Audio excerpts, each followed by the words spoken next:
à l'écoute de Radio J, merci de nous rejoindre. Tout de suite, c'est l'invité de la rédaction au micro d'Eva Soto. Anne-Sophie Sauban-Bécache, bonjour. Bonjour. Vous êtes directrice de l'American Jewish Committee Paris. Merci d'être avec nous en direct sur Radio J.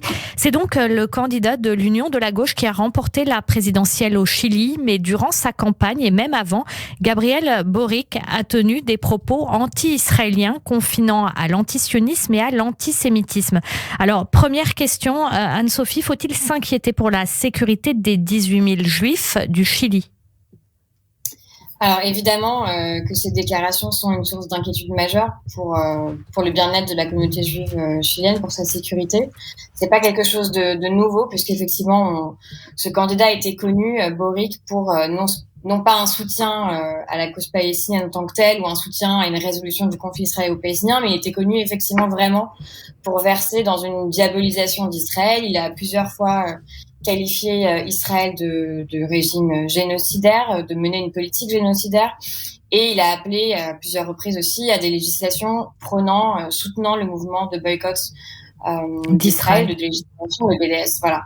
Et on sait, alors on s'en inquiète bien sûr parce qu'on sait très bien les effets d'une politisation à outrance de ce conflit. On a vu, nous, en France, en Europe, comment l'incapacité de certains courants de gauche à condamner l'antisémitisme lorsqu'il s'exprimait en prenant le prétexte justement d'une haine d'Israël, et face à vraiment à l'outrance des positions prises par Boric, il y a effectivement de quoi s'inquiéter, d'autant plus qu'on sait de sources sûres que l'antisémitisme a effectivement augmenté dans le pays notamment depuis la crise de Gaza en 2014, et que la communauté juive éprouve de grandes difficultés sur ce terrain-là à assumer des positions pro-israéliennes dans le pays.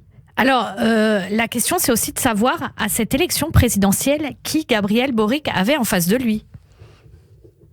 Oui, alors, très compliqué comme élection, effectivement, puisqu'il avait en face de lui le candidat d'extrême droite, José Antonio Cast. Ce dernier, d'ailleurs, au premier tour des élections, est arrivé devant lui avec 28% des voix contre 26% pour Gabriel Boric. Et donc, José Antonio Cast, c'est qui ? C'est le leader du parti d'extrême droite Partido Republicano. C'est par ailleurs quelqu'un dont on sait les liens profonds familiaux avec la dictature militaire du général Pinochet.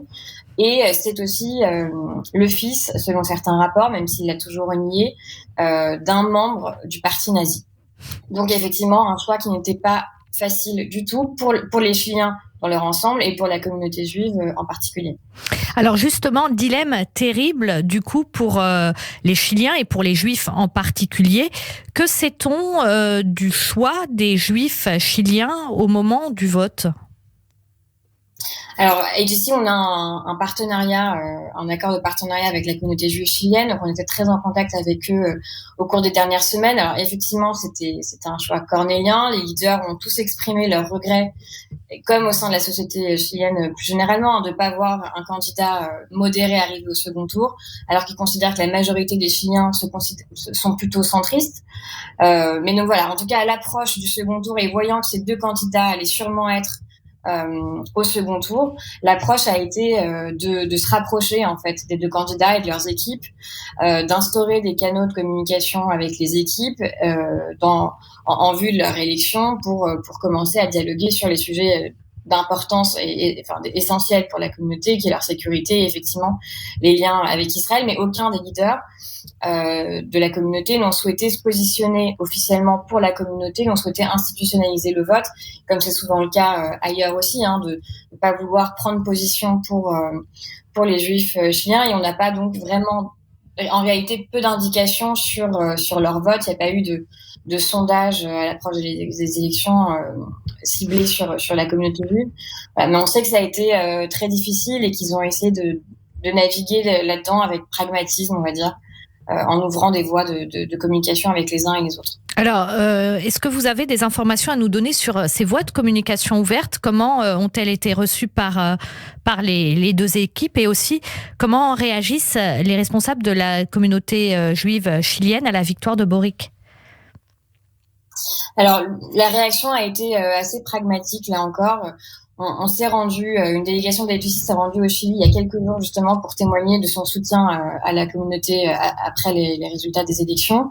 Et vraiment, ce qui ressort de nos échanges, c'est que l'enjeu, c'est de savoir si ce candidat qui est maintenant président saura se défaire des slogans qu'il adoptait pendant la campagne dans les années précédentes et comprendra en tant que président, maintenant qu'il est aux plus hautes fonctions de l'État, l'importance qu'il y a d'une part à assurer le bien-être et la sécurité de la communauté juive chilienne, qui est très importante, et comprendra aussi tout ce qu'Israël peut offrir.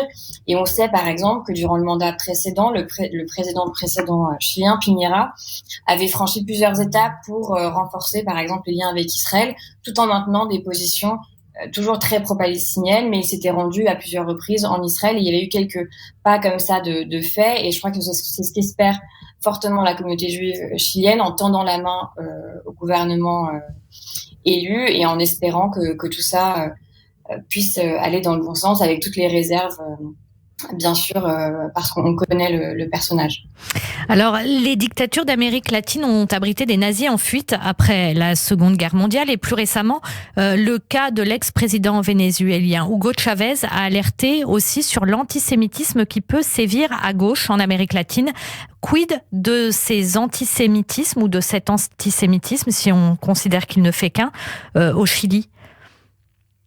Oui, alors c'est vrai qu'on se demande aujourd'hui si on peut comparer ce nouveau leader aux autres leaders d'Amérique latine, type Hugo Chavez, etc. Alors juste pour l'avoir en tête, c'est un peu une nouvelle Boric qui incarne un peu une nouvelle génération de leaders d'extrême gauche qui émerge un peu partout en Amérique latine et qui se distingue quand même assez fortement de Chavez ou de Correa, l'équatorien.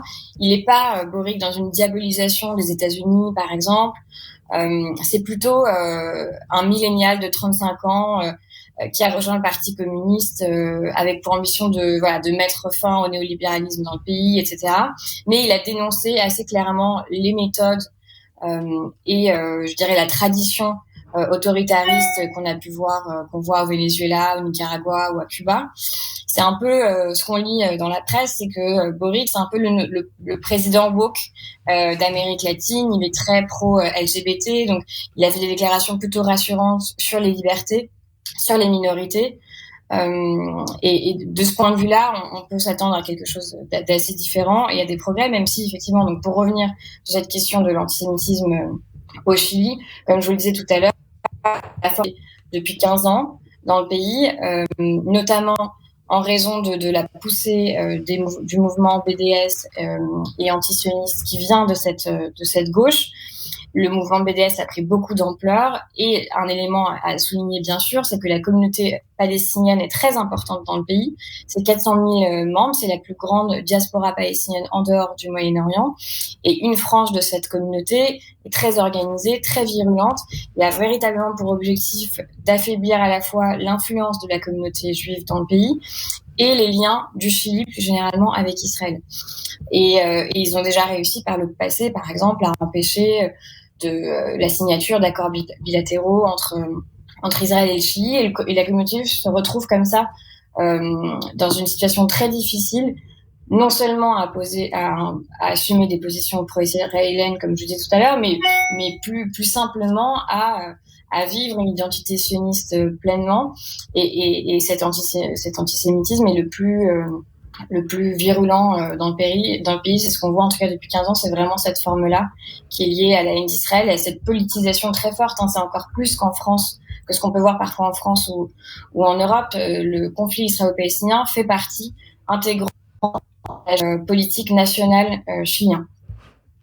Anne-Sophie Seban, le président de la communauté juive du Chili, dans une interview accordée au CRIF, parle de cette vie au quotidien au Chili, et à la fin, il dit que il faut prendre en considération aussi tous les juifs, c'est-à-dire il y a des juifs qui ont aussi voté pour Boric quand même. Oui, bien sûr, et je pense sur la base de ce qu'on disait tout à l'heure, c'est-à-dire qu'il incarne quand même quelque chose de différent cette vague nouvelle de la gauche en Amérique latine qui, sur le plan des libertés, sur le plan sociétal, est plutôt libérale et qui voyait sans doute un danger beaucoup plus grand venant de l'extrême droite et de cette tradition que vous rappeliez tout à l'heure d'anciens nazis qui avaient émigré dans la région et bien sûr que il faut prendre en compte toute la communauté juive dans l'ensemble de sa diversité de choix politiques et agir avec pragmatisme. Et je crois que c'est la volonté exprimée par le président de la communauté juive. J'ai effectivement vu cette interview et on ressent cette approche de vouloir leur tendre la main. Nous-mêmes, à AGC, on a fait une déclaration pour saluer et souhaiter la bienvenue à ce nouveau président en espérant effectivement pouvoir travailler avec lui sur une meilleure coordination et de meilleures relations avec la communauté et avec Israël en particulier. Merci beaucoup Anne-Sophie Seban-Beka. Je rappelle que vous êtes directrice de l'American Jewish Committee Paris. Bonne journée à vous. Au revoir.